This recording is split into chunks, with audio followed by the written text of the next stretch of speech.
Hello friends, DElEd third semester का जो आपका आज का समावेशी का पेपर हुआ है वो मेरे पास आ चुका है। तो हम सबसे पहले इसमें बात करेंगे वस्तुनिष्ठ प्रश्नों की। तो जो पहला प्रश्न था कि निर्देशन में माध्यमों का प्रयोग किया जाता है, औपचारिक रूप से अनौपचारिक रूप से उपयुक्त दोनों, इनमें से कोई नहीं। देखिए, निर्देशन देने के लिए औपचारिक माध्यम भी हो सकता है, अनौपचारिक माध्यम भी हो सकता है। ठीक है, इसलिए यहाँ पर जो थर्ड ऑप्शन है आपका उपयुक्त दोनों, ये सही हो जाएगा।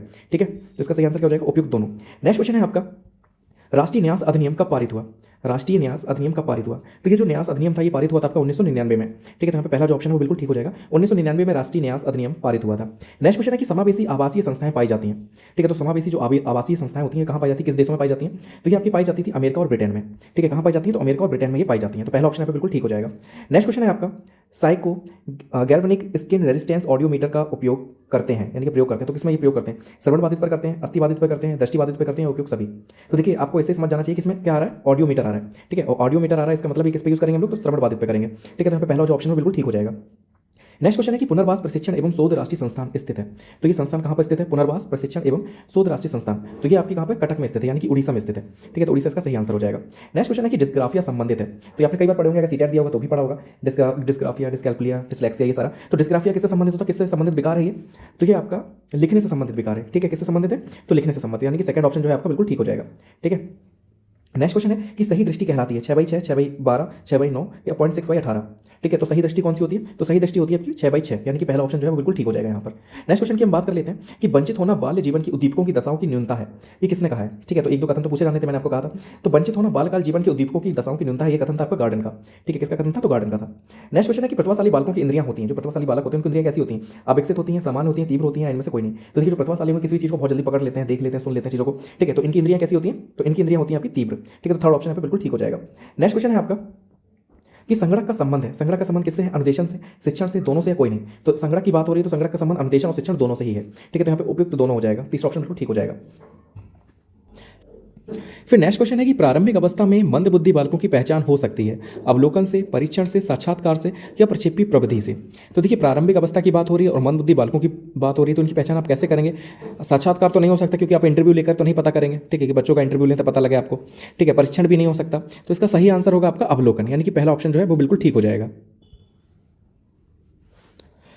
फिर नेक्स्ट क्वेश्चन है आपका कि परामर्श से संबंधित उपकरण है संचित अवलेख, साक्षात्कार, आत्मकथाएं एवं निरीक्षण या उपयुक्त सभी। तो देखिए, परामर्श से संबंधित उपकरण पूछे तो ये संचित अवलेख भी हो जाएंगे, साक्षात्कार भी हो जाएगा, आत्मकथाएं एवं निरीक्षण भी हो जाएगा। तो यहाँ पर सही आंसर है उपयुक्त सभी। ठीक है, फोर्थ ऑप्शन। नेक्स्ट क्वेश्चन है कि ब्लैक बोर्ड किस उपकरण की श्रेणी में आता है? कठोर, मृदु, दोनों या कोई नहीं? वैसे तो शायद मृदु में और कठोर दोनों में ही आता है। ठीक है, तो दोनों भी इसका सही आंसर हो सकता है, लेकिन शायद कठोर हो सकता है। ठीक है, तो इसमें थोड़ा कंफ्यूजन है, वैसे दोनों में ही आता है। नेक्स्ट क्वेश्चन है कि मंद बाधित जो बच्चे होते हैं उनका डेसिबल स्तर कितना होता है? तो मंद बाधित जो बच्चे होते हैं इनका डेसिबल स्तर होता है 55 से 69 डेसिबल तक। ठीक है, तो यहाँ पर जो सेकंड ऑप्शन है बिल्कुल ठीक हो जाएगा। नेक्स्ट क्वेश्चन है कि टेलर फ्रेम का उपयोग किया जाता है दृष्टि बाधित में, मानसिक मंदता में, श्रवण बाधित में या विशिष्ट अधिगम अक्षमता में। तो यहाँ पर बात हो रही है आपकी टेलर फ्रेम की, तो ये हो जाएगा आपका सही आंसर दृष्टि बाधित। ठीक है, तो एक नंबर वाले जितने भी क्वेश्चन आए अगर बात की जाए तो मुझे लगता है कि ठीक था पेपर। एक नंबर वाले क्वेश्चन जो थे वो ठीक ही थे। ठीक है, आपके कम से कम 12 नंबर तो होने चाहिए। ठीक है, 3 आप गलत कर सकते हैं, तो 12 नंबर तो आपके होने ही चाहिए इसमें। ठीक है, अब हम बात करेंगे अति लघुत्तरीय प्रश्नों की। तो इसमें पहला जो प्रश्न था कि बुद्धि लब्धि का सूत्र लिखिए। तो ये आपको मनोविज्ञान में आपने ये चीज़ पढ़ी होगी, इसमें भी पढ़ी होगी। तो क्या होता है आईक्यू का सूत्र? तो आईक्यू का सूत्र होता है IQ = MA/CA × 100, यानी कि mental age upon chronicle age × 100। ये बुद्धि लब्धि का सूत्र होता है। ठीक है, मतलब मानसिक आयु बटे वास्तविक आयु × 100। नेक्स्ट क्वेश्चन था कि सांकेतिक भाषा किसके लिए उपयुक्त होती है? तो संकेतों के माध्यम से आप किससे बात करते हैं? जो श्रवण बाधित होते हैं, जो सुन नहीं सकते चीज़ों को, उनसे ही बात करते हैं। तो ये आंसर था इसका। फिर है कि संयुक्त राष्ट्र ने निःशक्त जन अधिकार की घोषणा कब की? तो जो संयुक्त राष्ट्र है यानी कि यूनाइटेड नेशन, इसने निःशक्त जन अधिकार की घोषणा की थी 13 दिसंबर 2006 को। ठीक है, नेक्स्ट क्वेश्चन था AAMD का पूरा नाम लिखिए। ठीक है, तो AAMD का पूरा नाम पूछा था, शायद आप लोग ना लिख पाए हो उसे। ठीक है, ये थोड़ा अलग था। तो AAMD का जो पूरा नाम था वो था American association on mental deficiency. ठीक है, क्या था? American association on mental deficiency. ठीक है, एक दो क्वेश्चन इन्होंने बाहर से रख दिए ताकि थोड़ा सा टफ करा जा सके। फिर नेक्स्ट क्वेश्चन है कि सृजनात्मकता के प्रमुख तत्व बताने थे आपको, तो ये आपने लिख दिए होंगे। क्वेश्चन इंपॉर्टेंट था, पहले भी प्रीवियस ईयर में भी पूछा जा चुका है। मौलिकता आ जाएगा, प्रभाव हो जाएगा, लचीलापन हो जाएगा, विस्तार हो जाएगा। ये सारे सृजनात्मकता के क्या थे? प्रमुख तत्व थे।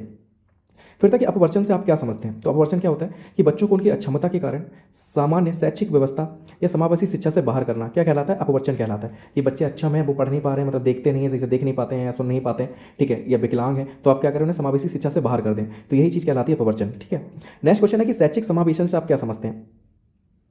शैक्षिक समावेशन की बात हो रही है, तो इसका मतलब होता है कि सामान्य और विशेष आवश्यकता वाले जो बच्चे हैं उनको एक ही कक्षा में एक साथ शिक्षा देना क्या कहलाता है, शैक्षिक समावेशन कहलाता है। मतलब सभी को एक साथ आप बैठा के शिक्षा दे रहे हैं, चाहे वो विशेष आवश्यकता वाले हो, चाहे वो सामान्य बच्चे हो, चाहे प्रतिभाशाली हो, चाहे मंद हो, सभी को एक साथ पढ़ाना क्या कहलाता है, शैक्षिक समावेशन कहलाता है। फिर नेक्स्ट क्वेश्चन है कि विश्व मानसिक स्वास्थ्य दिवस कब मनाता है, मतलब कब मनाया जाता है, तो ये 10 अक्टूबर को मनाया जाता है। ठीक है, विश्व मानसिक स्वास्थ्य दिवस कब मनाया जाता है, तो 10 अक्टूबर को मनाया जाता है। फिर नेक्स्ट क्वेश्चन है आपका डीएसएम का पूरा नाम लिखिए, तो ये भी क्वेश्चन बाहर से, ये हो सकता है कम ही बच्चे लिख पाए हो। तो डीएसएम का पूरा नाम क्या था, तो इसका पूरा नाम था diagnostic and statistical manual on mental disorder. ठीक है, तो ये इसकी फुल फॉर्म थी, नाम छोटा है लेकिन फुल फॉर्म बड़ी है। ठीक है, तो diagnostic and statistical manual of mental disorder, ये इसकी फुल फॉर्म थी। फिर नेक्स्ट क्वेश्चन है कि मनोविज्ञान शाला उत्तर प्रदेश में कब और कहाँ स्थित है, तो उत्तर प्रदेश में कब बनाई गई थी मनोविज्ञान शाला, तो 1947 में बनाई गई थी, और प्रयागराज यानी कि पहले का इलाहाबाद, ठीक है, वहाँ पर ये स्थित है। फिर नेक्स्ट क्वेश्चन था कि पर्यवेक्षण और निरीक्षण में अंतर बताना था आपको। पर्यवेक्षण मतलब सुपरविजन, और निरीक्षण को तो आप जानते हैं इंस्पेक्शन। ठीक है, तो इन दोनों में आपको अंतर बताना था। तो देखिए, पर्यवेक्षण का उद्देश्य होता है कि मार्गदर्शन करना, किसी चीज़ का अगर पर्यवेक्षण कर रहे हैं, सुपरविजन कर रहे हैं, इसका मतलब है कि आपसे उसका मार्गदर्शन कर रहे हैं, उसे मार्ग दिखा रहे हैं या उसमें सुधार करने की कोशिश कर रहे हैं। लेकिन निर्देशन में क्या होता है कि निर्देशन में आप कमियां ढूंढते हैं कि इसमें क्या क्या कमी है, उस कमियों को ढूंढेंगे, उसके बाद उसका मूल्यांकन करेंगे। ठीक है, तो यही इसमें अंतर था। फिर नेक्स्ट क्वेश्चन था कि पिछड़ापन मापने की इकाई क्या होती है, तो पिछड़ापन आप शैक्षिक उपलब्धि से भी नाप सकते हैं। ठीक है, और भी कई तरीके होते हैं पिछड़ापन नापने के। फिर नेक्स्ट क्वेश्चन था कि पर्यवेक्षण के कोई 2 प्रकार लिखने थे आपको, तो पर्यवेक्षण के 2 प्रकार यानी कि सुपरविजन के 2 टाइप लिखने थे आपको, नैदानिक हो जाता है, रचनात्मक हो जाता है, ये सारे पर्यवेक्षण के टाइप थे। फिर नेक्स्ट क्वेश्चन था कि हॉलिंगवर्थ की एक पुस्तक का नाम लिखना था, तो हॉलिंगवर्थ की एक पुस्तक का नाम क्या हो जाता है, गिफ्टेड चिल्ड्रन, बहुत फेमस बुक है इनकी, ये इन्होंने लिखी है। तो अगर ये लघुत्तरीय प्रश्नों की भी बात करें तो 10 प्रश्नों में 16 से मतलब कि 14 प्रश्नों में कितने प्रश्न कर लिए होंगे आपने, तो 10 तो कर ही लिए होंगे। ठीक है, 4 क्वेश्चन ये तो फुल फॉर्म वाले थोड़े से रह गए हों। ठीक है, बाकी तो आप, मुझे उम्मीद है आपने 10 कर लिए होंगे इसमें से, या हो सकता है सारे भी कर लिए हो। ठीक है, अति लघुत्तरीय प्रश्नों की बात करूँ कि बालकों के शैक्षणिक पिछड़ेपन के कारण लिखने थे, लिख दिए होंगे। अध्यापक की भूमिका पूछी गई, वो भी लिख दी होगी। समावेशी शिक्षा में अपराधी बालकों के बारे में भी लिख दिया होगा, कैसे उन्हें दूर कर सकते हैं। ठीक है, बाल अधिगम निर्देशन परामर्श, तो ये सही था पेपर। ठीक है, तो मुझे उम्मीद है कि आप पेपर अच्छा गया होगा आप लोगों का, और कल के जो एग्जाम है उसमें आप लग जाइए। Thank you so much for watching this video.